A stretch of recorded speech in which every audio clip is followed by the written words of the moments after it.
कुछ थैली में पड़ा है तो निकालो।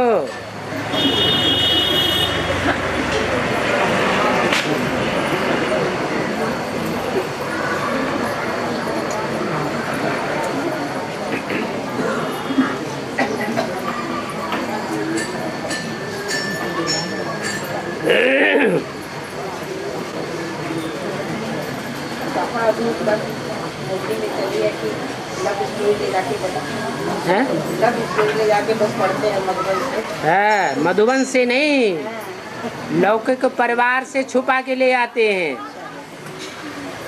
और मधुबन में जाकर पढ़ते रहते हैं। बाप को तो 1000 आंखें हैं, 1000 कान हैं, कोई न कोई देख लेते हैं और बताते रहते हैं।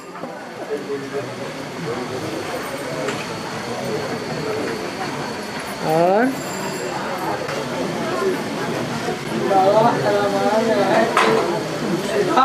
भाई दो उधर ऊपर ये भाल तक नहीं निकल। कौरव, पांडव, यादव तीनों सेनाओं के बीच में ज्ञान सुनाया गया था गीता का, या सिर्फ पांडवों को सुनाया गया था? है? तीनों को सुनाया गया था। अब धारणा अपनी अपनी।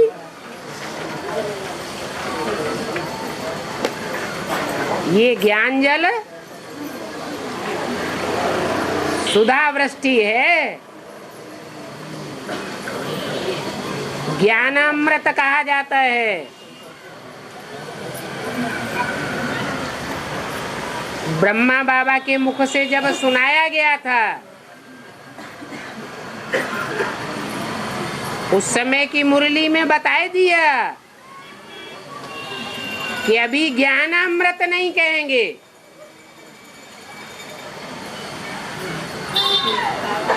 अमृत तो मंथन करके निकाला जाता है।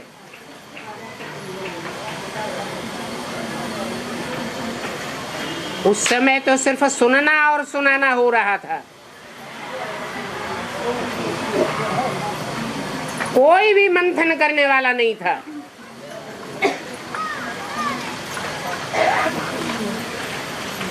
अभी तो ज्ञान सागर बाप आए हुए हैं, बच्चों से सागर मंथन कराने के लिए।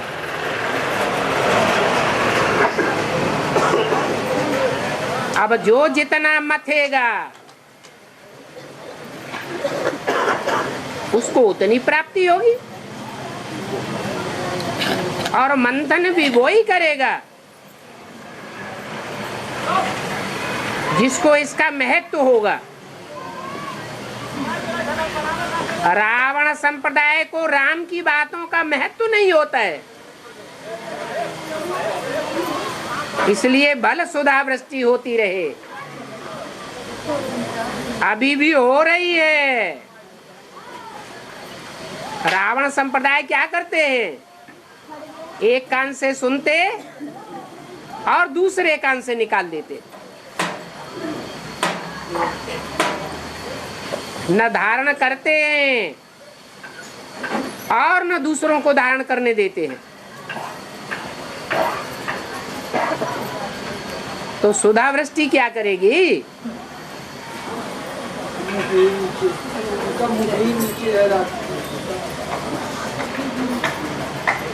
और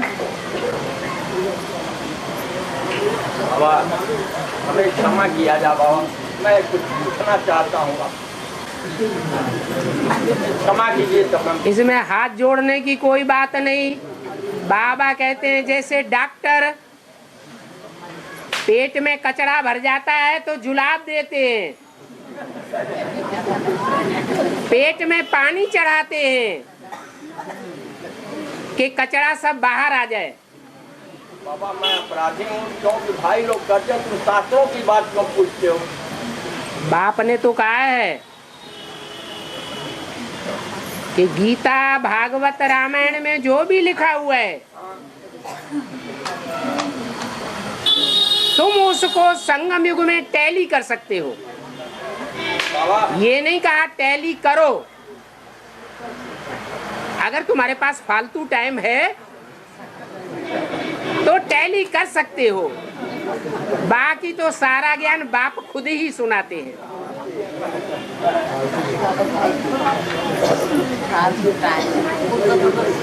बाबा उस शैली मैंने पाया है। हाँ जी। कृष्ण भगवान जो हम मधुबन में बैठे हैं, और कैसे बैठे हैं कि दाहिने जंघे पर में बायां पैर रख करके तवा ऊपर किए हुए हैं, और उसी में बहेलिया आकर बाण मारता है। हाँ जी। इसका कोई भाई ने आपको बताया भी है कि माताओं के ऊपर आप ज्यादा नजर देते हैं और हम लोगों को कम देते हैं। पर आपने कहा था बात बच्चे जो है बाप को मैं क्षमा आपको मांगता हूं। इसीलिए भगवान के पांव में बहेलिए ने बाण मार दिया।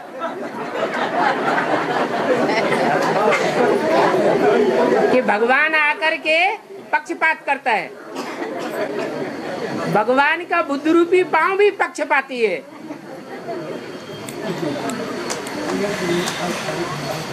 लेकिन वो तो एक कथा बनाई है कि कृष्ण को बहेलिए ने तीर मारा। वास्तव में कृष्ण भगवान है ही नहीं। जो भगवान है उसको तो कोई बाण मार ही नहीं सकता, और बाण लगे भी तो वो मरने वाला नहीं है। वो तो अकाल मूर्त है, किसी के बाण से प्रभावित होने वाला नहीं है। ये बाबा संगम युग के तो अपना बायां पैर दाहिने पैर के जंघे पर रख कर ही दृष्टि देते हैं। हाँ जी। ये तो साक्षात हम लोग को दिखलाई दे रहा है। वो तो स्थूल बात है। ऐसे न बैठ करके वैसे बैठ जाओ, क्या अंतर पड़ता है? शास्त्रों की बात वही लिखा हुआ है। ब्रह्मा बाबा अपना दाहिना पांव बाईं टांग पर रख करके बैठते थे, तो भी उनके बुद्ध रूपी पांव में बहेलिए ने तीर मारा और हार्ट फेल हो गया।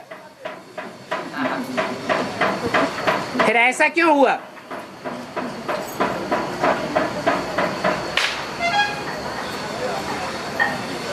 ये कोई स्थूल पांव को बताने वाली बात नहीं है। ये तो बुद्ध रूपी पांव है।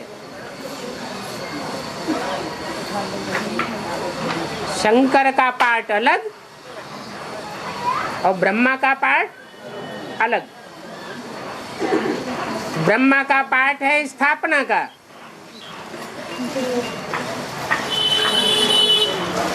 वो गुणों का दर्शन करता है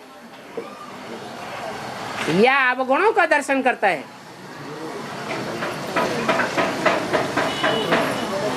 ब्रह्मा बाबा ने अपने जीवन में कोई भी बच्चे में कितने भी अवगुण हैं, कभी भी उन अवगुणों को देखा नहीं, गुणों को ही देखा।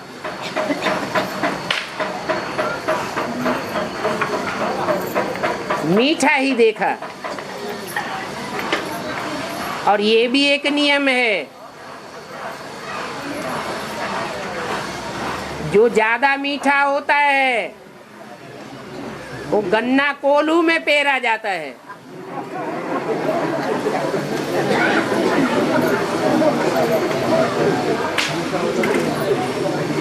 इसलिए दुनिया के अनुसार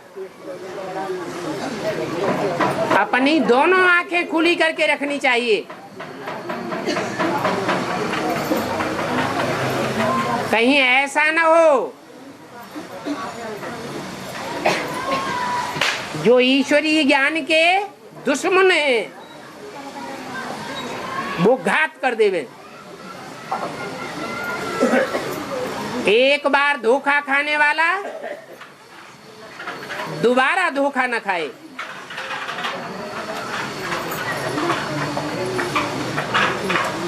इसलिए शंकर का पाठ निराला है।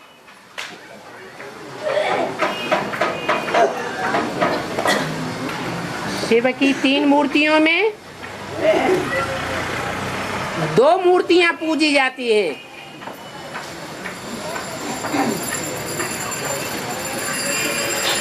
ब्रह्मा की मूर्ति नहीं पूजी जाती।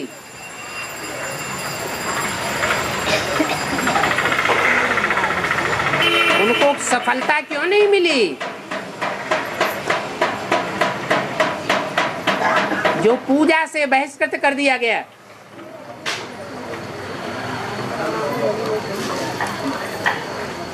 क्या उनके जीवन में प्योरिटी नहीं थी?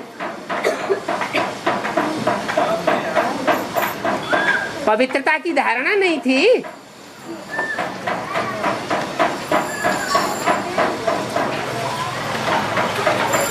पवित्रता की धारणा में सारे ही गुण समाये हुए हैं। नहीं तो बाप दादा को ये नहीं कहना पड़ता कि कर्मों में ब्रह्मा को फॉलो करो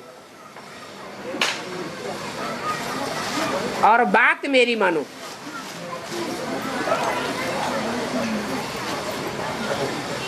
इससे साबित होता है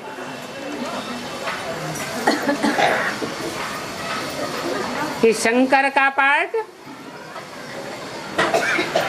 टाइगर का पार्ट है।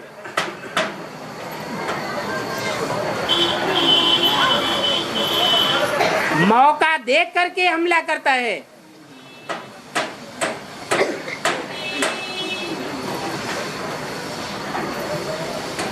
गुणों को भी मद्देनजर नहीं करता और अवगुणों को भी मद्देनजर नहीं करता।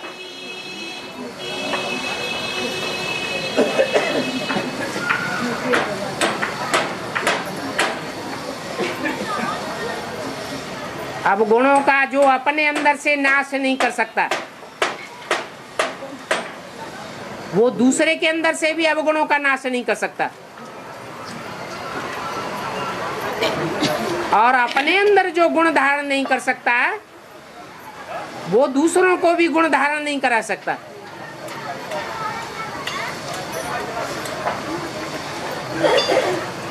तो हर एक पार्ट अपना अपना है।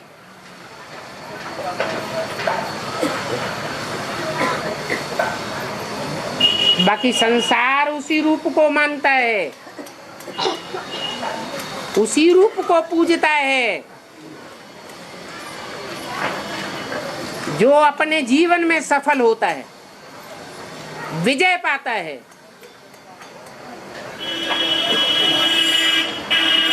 विजयी को दुनिया नमस्कार करती है।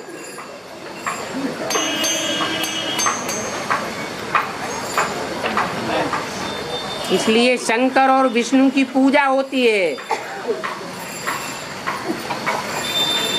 ब्रह्मा की मंदिरों में पूजा भी नहीं होती,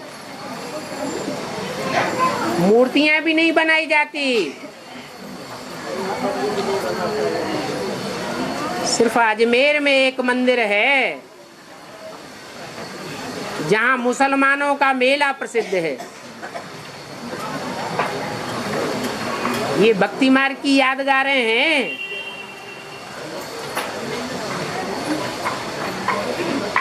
अजमेर नाम पड़ा है। अजा माने बकरी, मेढ़ माने मेढ़ा। ये भेड़ बकरियों का देश है।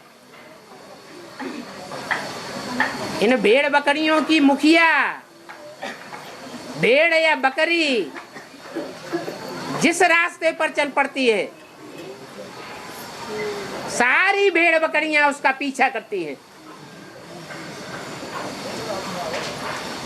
ये एडवांस नॉलेज और बीके नॉलेज की बात है। एक ज्ञान के मार्ग में दीवार बन के खड़ी हो जाती है तो उसकी यादगार इस्लामियों में और मुसलमानों में मस्जिद बना करके सामने आ जाती है। मस्जिद में क्या होता है? दीवाल ही तो होती है। दीवाल के सामने पूजा क्यों करते हो? कोई चैतन्य दीवाल हुई है जिसको उन भेड़ बकरियों ने फॉलो किया है।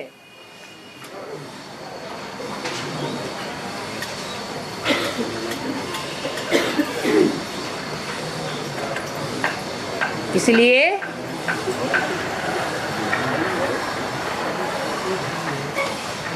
बाप के जो महावाक्य हैं, उन महावाक्यों को पक्का करके फॉलो करना चाहिए।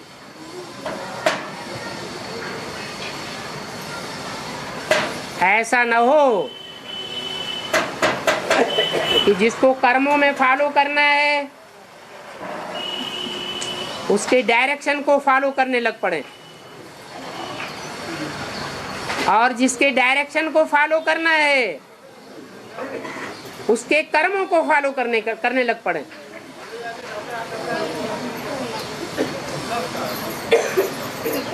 और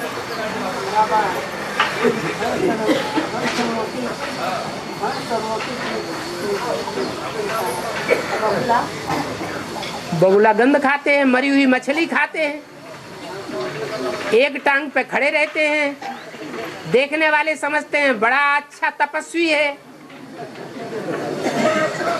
परंतु जैसे ही मरी हुई मछली आती है बहती हुई, फटाक से गड़प कर लेता है।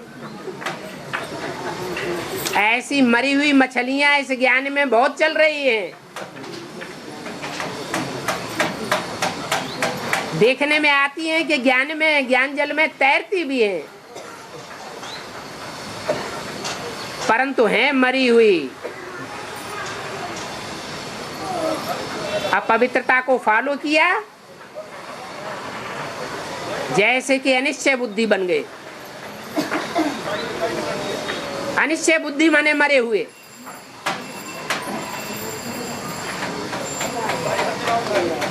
जो बगुले होते हैं वो उन मरी हुई मछलियों को खाने लग पड़ते हैं, कोई की बात नहीं सुनना चाहते।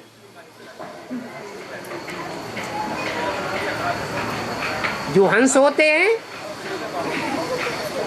वो मरी हुई मछलियों को नहीं खाते, कोई भी प्रकार की गंध नहीं खाते। क्या चुंगते हैं? ज्ञान के मोती ही चुंगते हैं। और रहते कहाँ हैं?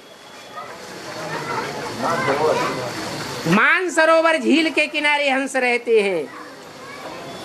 ये है ज्ञान मानसरोवर। बहुत ऊंची स्टेज का तालाब है,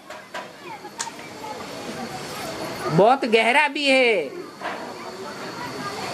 परंतु फिर भी सारा पानी शीशे के मिसल पारदर्शी दिखाई देता है।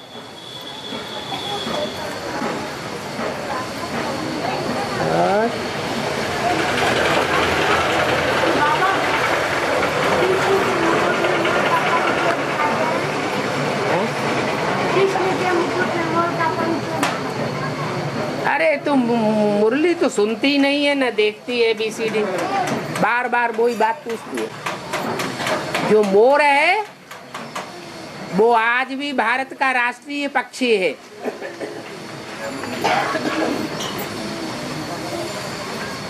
वो राष्ट्रीय पक्षी नहीं दिखाया गया है। कृष्ण के मुकुट में क्या दिखाया गया है? कृष्ण के मुकुट में उस राष्ट्रीय पक्षी की पूंछ दिखाई गई है। पूंछ किस बात की निशानी है? है? देह अभिमान की निशानी है पूंछ।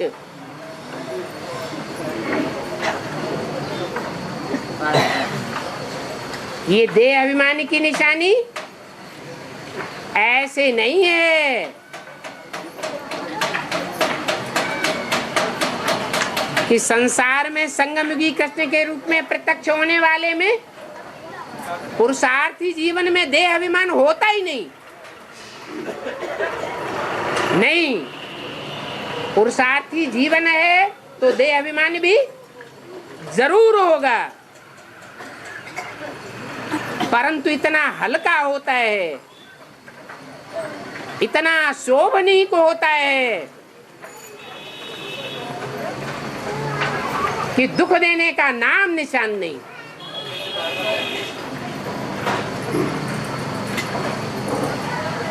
नहीं तो देह अभिमान बहुत दुख देता है।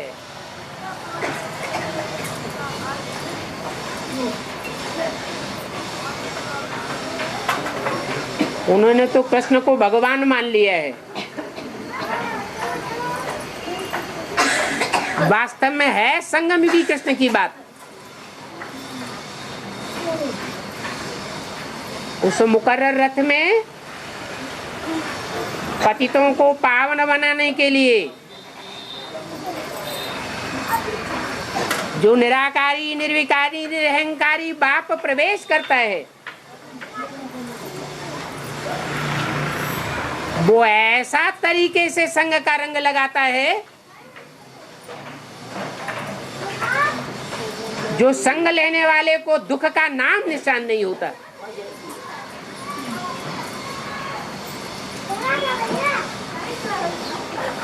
स्मृति पावन बनती है।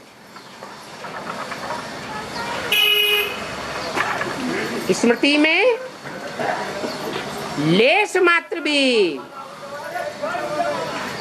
अपवित्रता की वासना नहीं आती।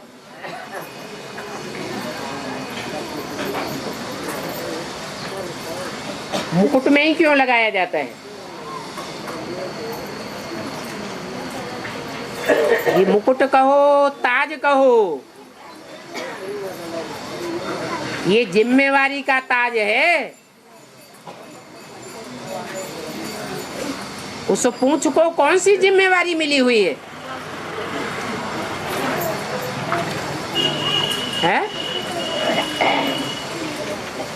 उस देह अभिमानी की पूंछ को ये जिम्मेवारी मिली हुई है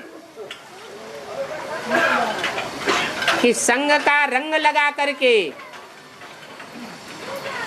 जो भी राज परिवार है, उन राज परिवार की आत्माओं को पतित से पावन बनाना।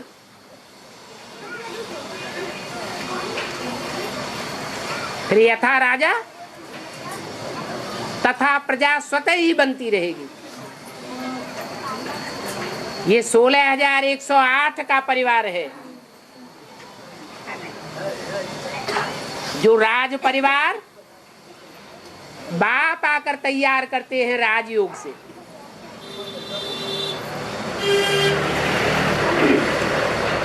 इसलिए कृष्ण को राजयोगी कहा गया है। ये देह अभिमानी की पूंछ का ही कमाल है।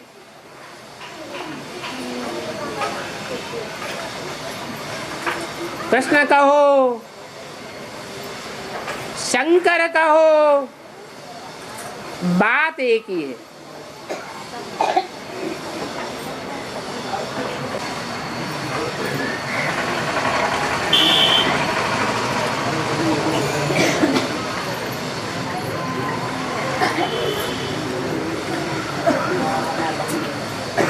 हमारे यहाँ गीता पाठशाला ज्यादा भी पढ़ता है, हर रविवार को।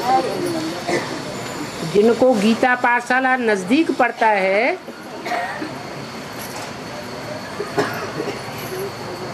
उनको तो रोज क्लास करना चाहिए। और जिनको जितना ज्यादा दूर पड़ता है,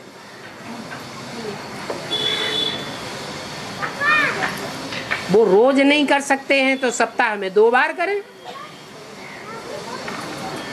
ज्यादा दूर पड़ता है तो सप्ताह में 1 बार करें।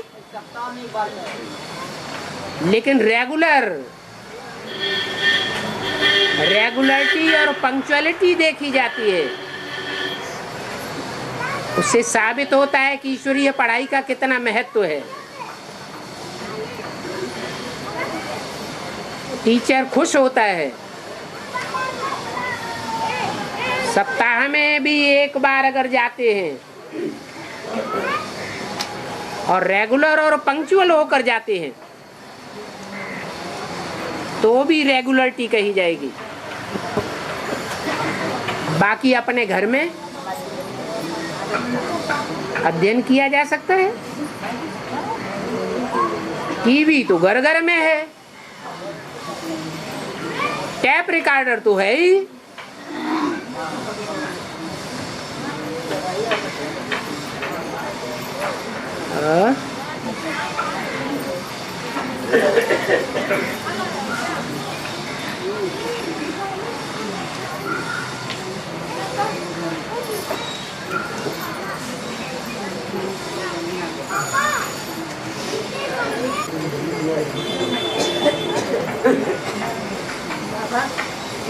क्योंकि माता के गर्भ से तो जन्म लिए थे कृष्ण भगवान और पालना उनके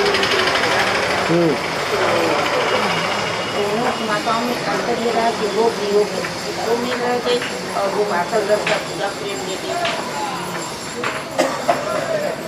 तो दोनों माताओं में एक में जन्म किया एक में पालना किया, तो दोनों को बराबर समान अधिकार होना चाहिए।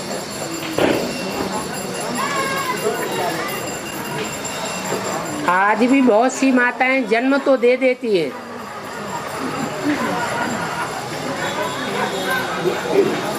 क्योंकि बीज पड़ा है तो जन्म तो देना पड़ता है।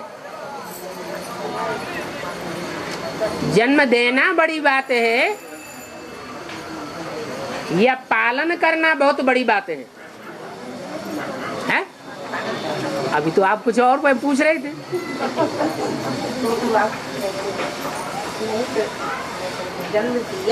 पालना करना बड़ी बात है। जन्म तो ब्रह्मा ने भी दिया ब्राह्मणों को, लेकिन ब्रह्मा की पूजा नहीं होती, मूर्तियां नहीं बनती, मंदिर नहीं बनते। और विष्णु ने पालना की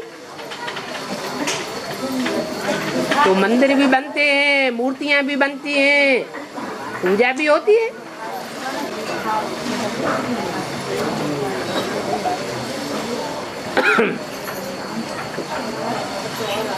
और बाबा जैसे भक्ति मार्ग में 9 दिन नवरात्र रहते हैं, भक्ति मार्ग में नवरात्र रहते हैं। हाँ जी। तो 9 कन्या को खिलाते हैं। हाँ जी। हाँ। भक्ति मार्ग नवरात्रों में 9 कन्याओं का चुनाव किया जाता है, उनकी पूजा करते हैं, उनको खिलाते पिलाते हैं।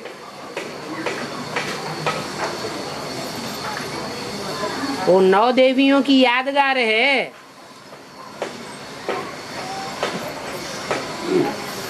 सन्यासी भी उनकी पूजा करते हैं।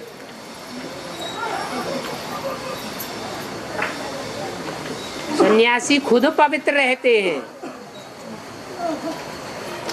लेकिन पवित्र होने के बावजूद भी कन्याओं की पूजा करते हैं। और ऐसी कन्याओं का चुनाव करते हैं जो उम्र में बहुत छोटी छोटी कन्याएं होती हैं। कोशिश करते हैं 9 साल की कन्याएं मिलें।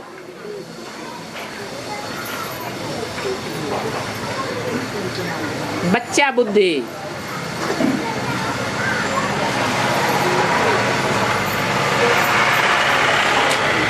ब्राह्मणों की संगम युगी दुनिया में भी ऐसी 9 कन्याओं का बाप ने चुनाव किया है जो नंबरवार पवित्रता का पालन करने वाली है। जब संसार में प्रत्यक्ष होंगी तो दुनिया के बड़े बड़े सन्यासी भी उनके सामने मस्तक झुकाए देंगे।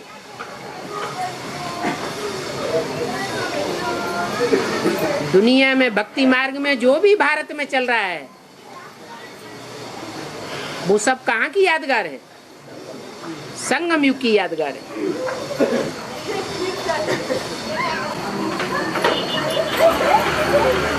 बाबा कृष्ण मुरली को क्यों कमर में रखते हैं?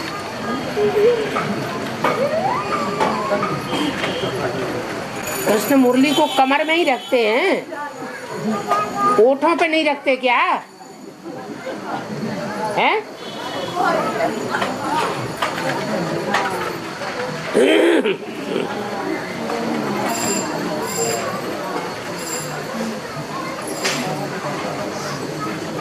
जब बजाते हैं तो ओठों पे रखते हैं, और जब बजाते नहीं हैं तो कमर में रखते हैं।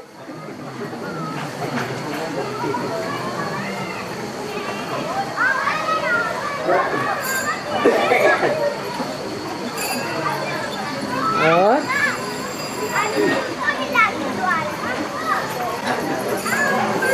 रामायण के नाम रामायण है।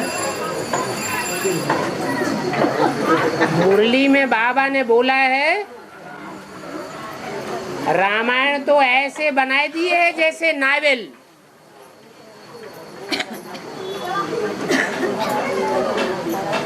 रामायण जो तुलसी कृत बनाई गई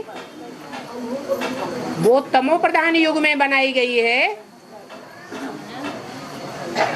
या सतो प्रधान या रजो प्रधान युग में बनाई गई? युग कौन सा है?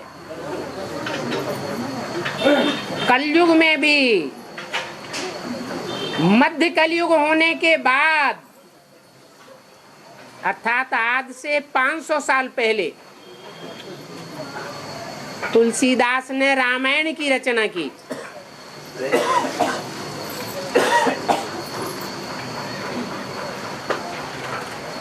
और उस युग में तामसी वृत्तियां बहुत बढ़ चुकी थी।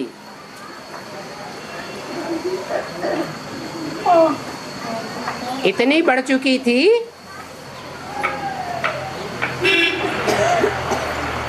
कि उन्होंने अपने मुख से खुद ही बता दिया कि भाई वर्ण शंकर सब है।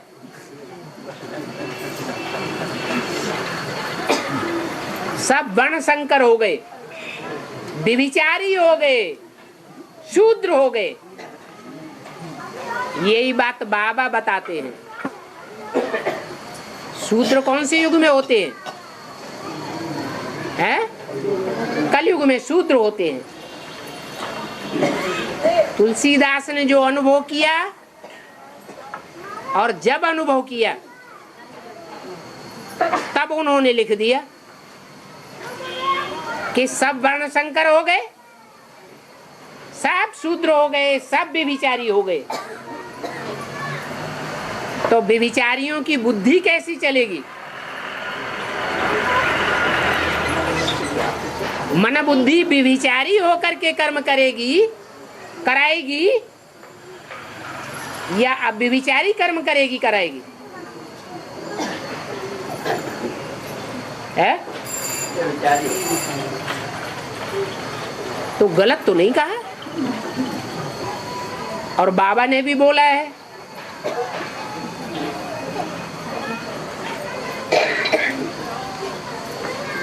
कि रामायण को तो ऐसे बनाई दिया है जैसे नावल।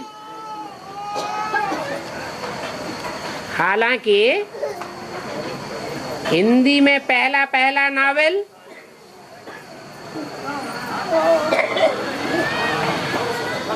चंद्रकांता संतति लिखा गया है। उससे पहले कोई नावल हिंदी में नहीं लिखा गया था।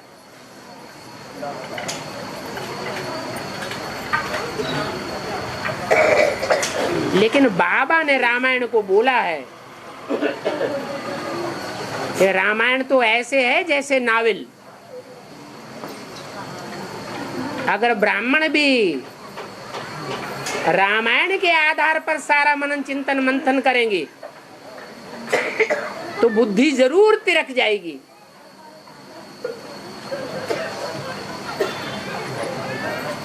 क्योंकि जो भी मंथन करें वो बाप से वेरीफाई भी कराना चाहिए, नहीं तो कुछ का कुछ समझ लेंगे और पुरुषार्थ उल्टा हो जाएगा।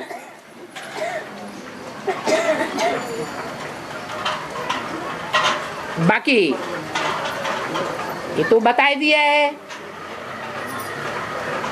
कि शास्त्रों में सारा भूसा बढ़ा पड़ा है।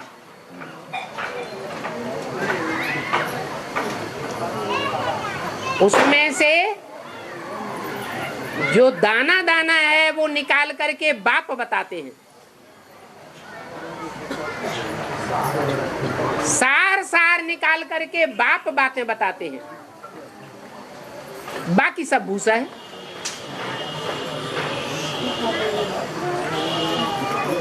तो वाल्मीकि रामायण द्वापर में लिखी गई है। वाल्मीकि रामायण भी द्वापर में लिखी गई और राम की आत्मा ने ही लिखी है, क्योंकि बोला है अपनी अपनी कथा कहानियां अपने अपने शास्त्रों में लिख दी है। तो चाहे वाल्मीकि रामायण हो या तुलसीकृत रामायण हो, जो एक बात हो रही है बीच में मत बोलो, वो युग युग का फर्क है।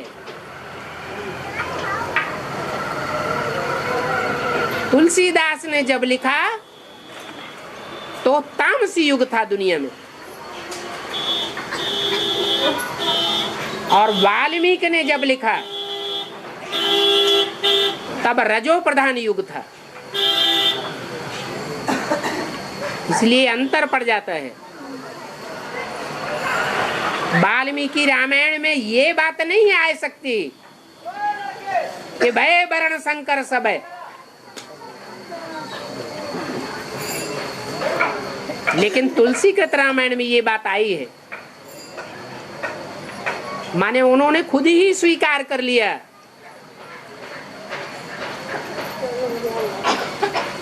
कि सब वर्ण शंकर हो गए, उनमें मेरी आत्मा भी शामिल है।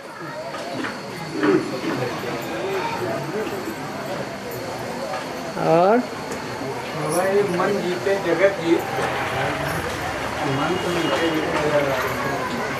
मन माने ब्रह्मा, विष्णु माने संस्कार, और बुद्धि माना तीसरा नेत्र शंकर।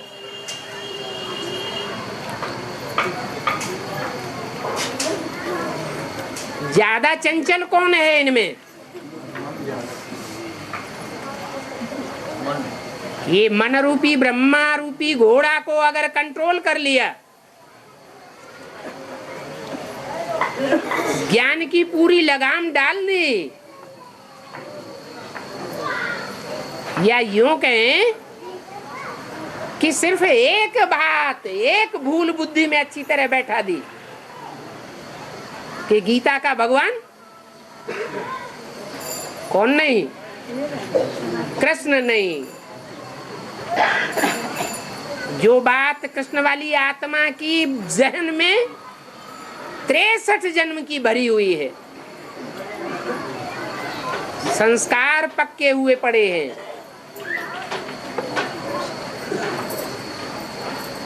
वो बात निकलती नहीं है। अगर निकल जाए तो उसके लिए बोला है एक के पतित होने से सब पतित बन जाते हैं, और एक के पावन बनने से सब पावन बन जाते हैं।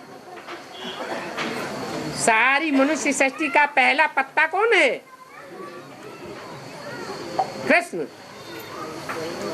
उसके ऊपर सारा मदार है।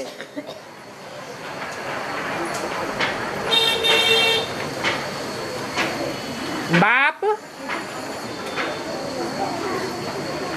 बांधा हुआ है बच्चे को साथ लेकर के चलने के लिए। कृष्ण बच्चा है, राम बाप है।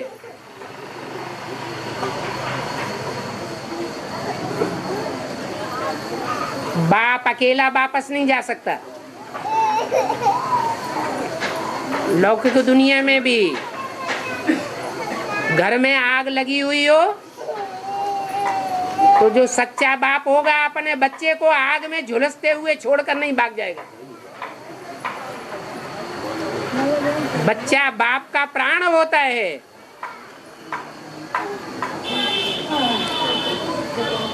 इसलिए बाप और बच्चे का जन्म इकट्ठा है।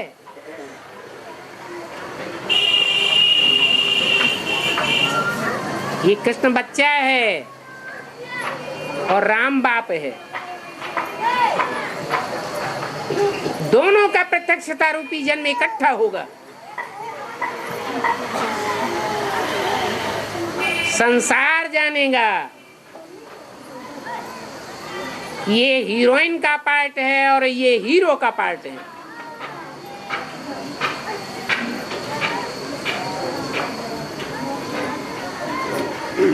दोनों की साथ साथ प्रत्यक्षता होगी। ये सृष्टि की माँ है और ये मनुष्य सृष्टि का बाप है। और कब हुई बाबा? कब हुई? वेद, विद धातु से बना है वेद। विद माने जानकारी।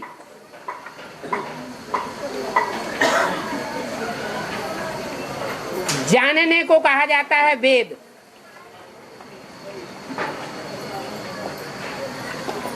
उसी के आधार पर आज के लोगों ने बनाई दी है जनता पार्टी।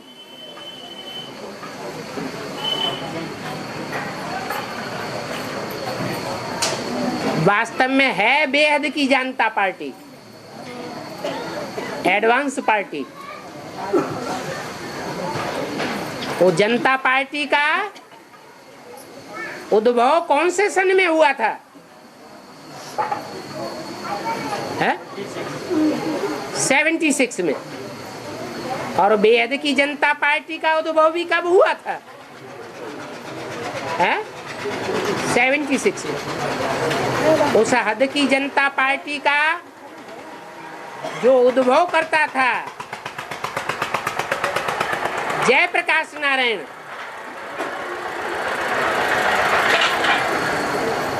वो भी गुजरात से निकला था। गुजरात से एजिटेशन शुरू हुआ था। और बेहद की जनता पार्टी का एजिटेशन भी कहां से शुरू हुआ है? गुजरात, जिसके अज्ञान की रात सन 76 में ही गुजर चुकी थी। और साथ ही था कृष्ण मुरारी देसाई, वो भी गुजराती था। यहाँ एडवांस पार्टी में भी देसी आत्मा कौन है? शुद्ध देसी आत्मा राम की है या कृष्ण की है? है? राम, वो विश्व पिता है, सारे विश्व में चक्कर लगाने वाला। और वो माता है भारत माता, ब्रह्मा सो विष्णु बनने वाला। माता घर संभालती है और बाप बाहर संभालता है।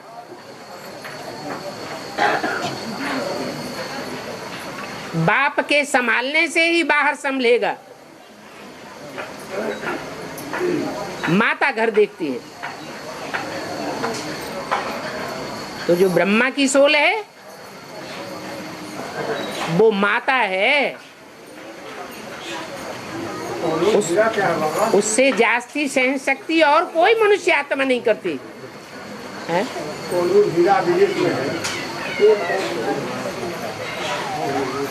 बाप विदेशी बन करके आया है या स्वदेशी बन करके आया है?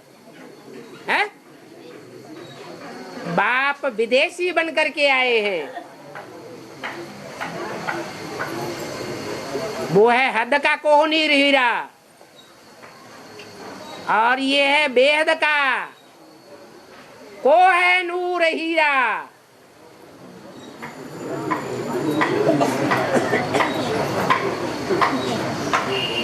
सारी दुनिया का नूर तो एक ही है। जिस मुकर्रर रथ में भगवान बाप आकर के प्रत्यक्ष होते हैं, परंतु अभी विदेशियों के कब्जे में है।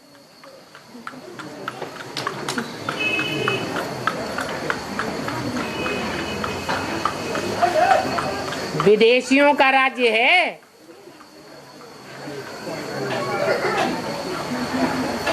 भारत स्वतंत्र है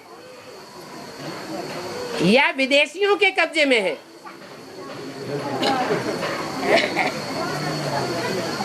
भारत अभी भी विदेशियों के प्रभाव में है और विदेशी कंपनियां भारत में अड्डा जमाती जा रही है। भारत अभी भी विदेशों के लोन के नीचे दबा हुआ है।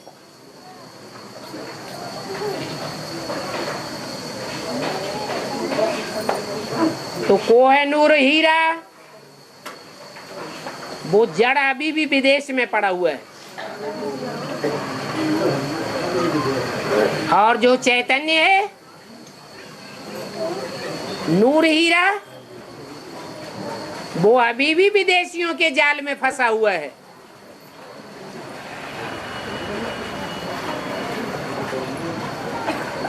और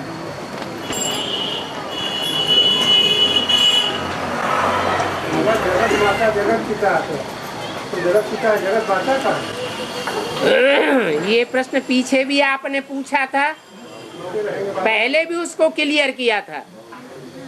ये अव्यक्त वाणी में ही बाप ने बता दिया। जगदम्बा कहाँ है? अभी घूंघट में है। घूंघट से बाहर आएगी या नहीं आएगी पता नहीं। यानी तू आत्मा बाप के बच्चे ये बोलेंगे पता नहीं। जगदम्बा महाकाली का रूप धारण करती है तो पता नहीं, सब भूल जाता है।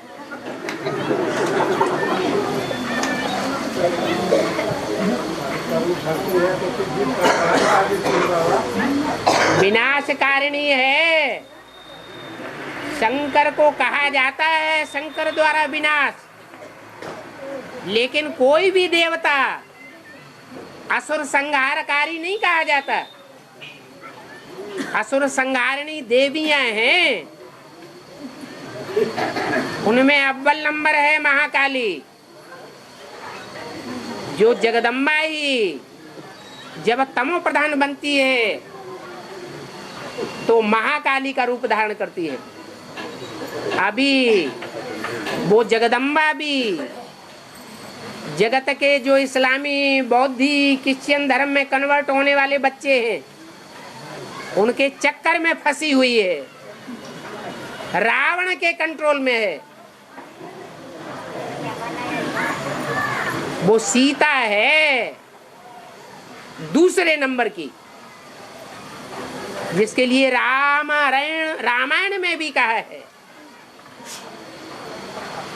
असली सीता को कहा तुम पावक में करो निवासा, योगाग्नि में निवास करो, तब लगे करो निशाचर नासा। ये निश्चरों की दुनिया का नाश करने के लिए उन्होंने नंबर 2 की सीता का निर्माण किया। वो 5 तत्वों की बनाई हुई सीता है। असली सीता को रावण नहीं ले जा सकता। वो सती साध्वी होती है या रावण के पंजे में फंसने वाली होती है?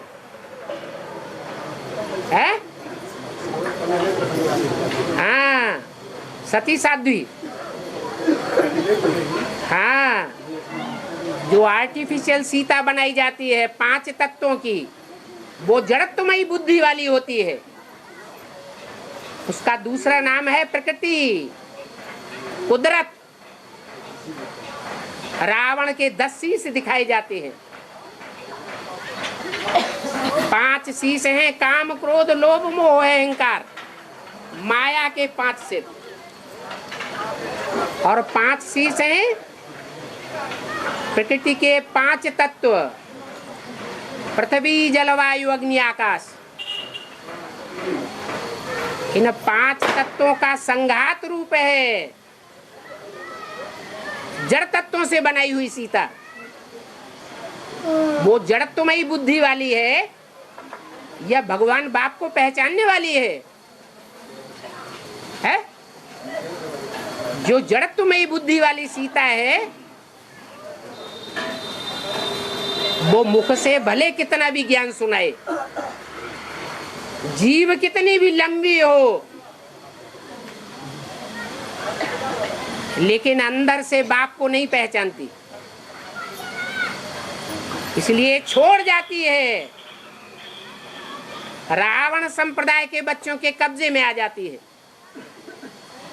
और ये कोई नई बात नहीं है, बाबा ने बोला हुआ है।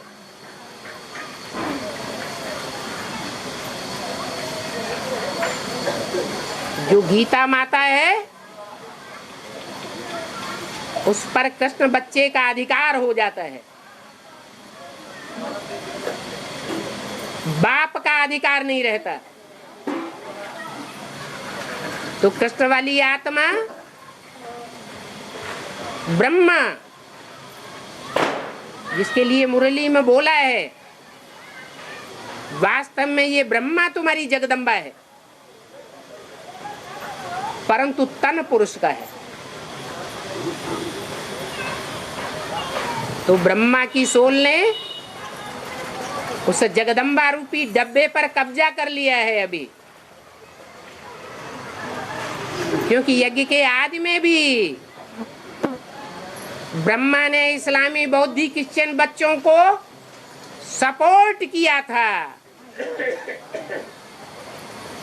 उन्हीं बच्चों के अंडर में अभी जगदम्बा भी फंस जाती है। इसलिए शास्त्रों में आया है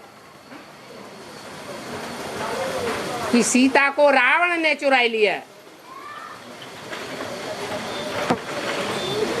परंतु ये भी बता दिया कि जड़त्वमयी सीता को रावण चुराता है। नहीं तो बाप ने बोला है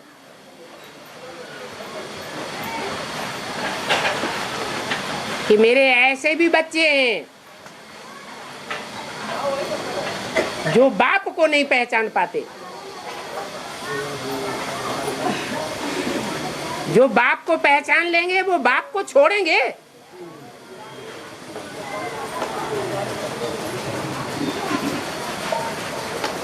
इसलिए अभी अव्यक्तवाणी में भी बताया, संदेश में भी बताया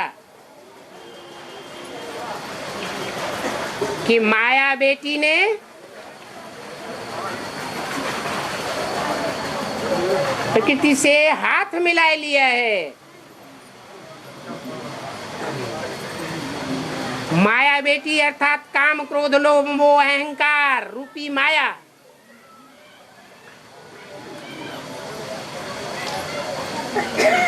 और उसने बुद्ध रूपी हाथ मिलाया है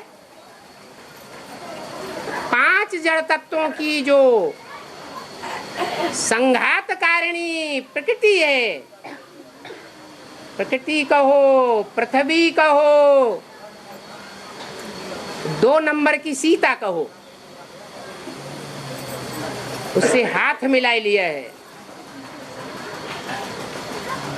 किस लिए हाथ मिलाया है? अकेले माया तो कुछ भी नहीं बिगाड़ सकी, जीते जी भी कुछ भी नहीं बिगाड़ सकी। ब्राह्मणों की दुनिया का, एडवांस पार्टी का। अब शरीर छोड़ने के बाद हाथ मिलाया है प्रकृति के साथ, तो प्रकृति ज्यादा पावरफुल है या माया ज्यादा पावरफुल है?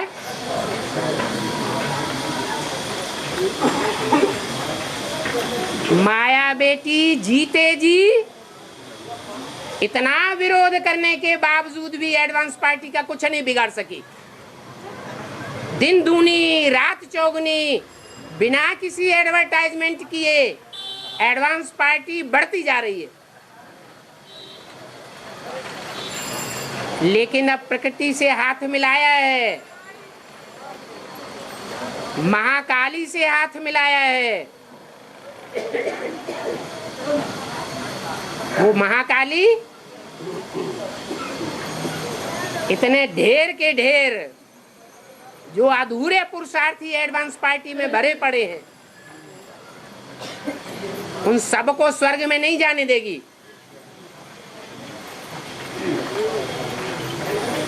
विनाश का तांडव नृत्य करेगी।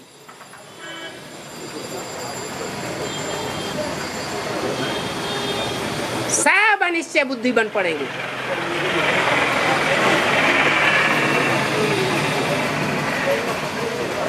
नई दुनिया का जो संगठन तैयार होगा उसमें थोड़े होंगे या ढेर के ढेर होंगे? थोड़े से बच्चे होंगे। और वो कौन होंगे? जो बाप को जन्म जन्मांतर पहचानने वाले, सहयोग देने वाले होंगे, या आधे जन्मों में सहयोग देने वाले और आधे जन्मों में विपरीत बुद्धि बनने वाले होंगे। आदि से लेकर के अंत तक के सहयोगी। ऐसे बाप को पहचानने वाले बच्चे माया की गिरफ्त में नहीं आवेंगे। बाकी अंतिम जन्म में तो माया किसी को नहीं छोड़ती।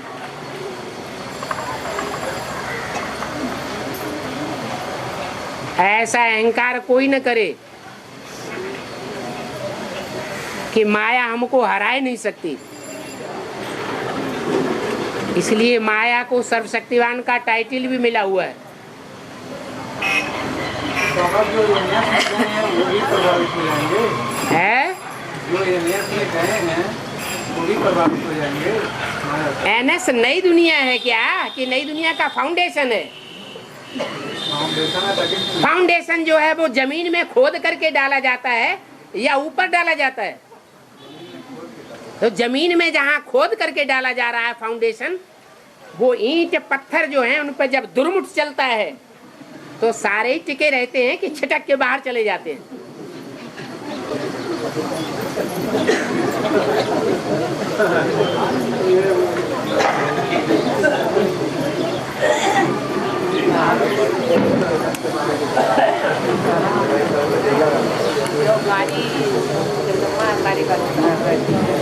और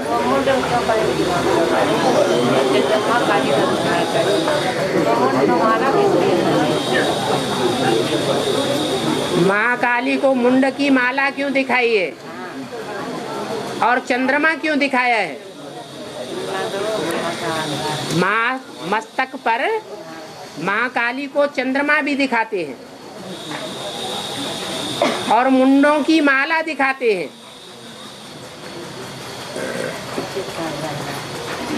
असुर संहार कारिणी है, तो असुरों का गला काटेगी या नहीं काटेगी? है? काटेगी ना। और जब गला कटेगा तो जो मुंड है, मुंडमाला, और एक होती है रुंडमाला, रुंडमाला दिखाते हैं विष्णु को, क्योंकि प्रैक्टिकल कर्म रुंड से किया जाता है या मुंड से किया जाता है? हैं? रुंड से प्रैक्टिकल कर्म किया जाता है। तो जो प्रैक्टिकल कर्म करने में पवित्रता को फॉलो करने वाली आत्माएं हैं,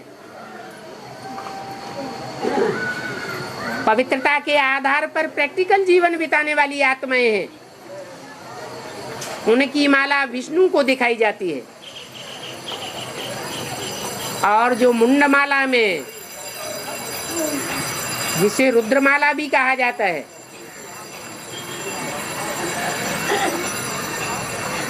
जिनके संकल्पों में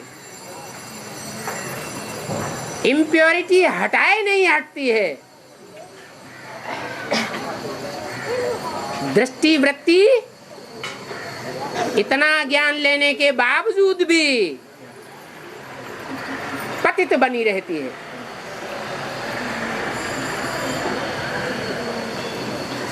ऐसे आसुरी मनुष्यों की मुंडों को, देह अभिमान को अलग करके उनकी आत्मा को धारण करती है या त्याग देती है।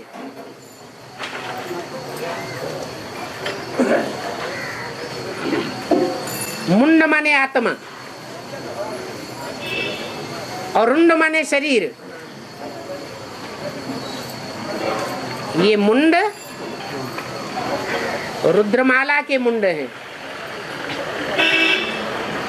ये वो मुंड हैं जिन्होंने आसुरी वृत्तियां त्यागी ही नहीं है, पकड़ के रखी हुई है। ऐसे असुरों का सर काट करके उनको आत्माभिमानी बनाती है, झुकाए देती है। माफी मांगते हैं।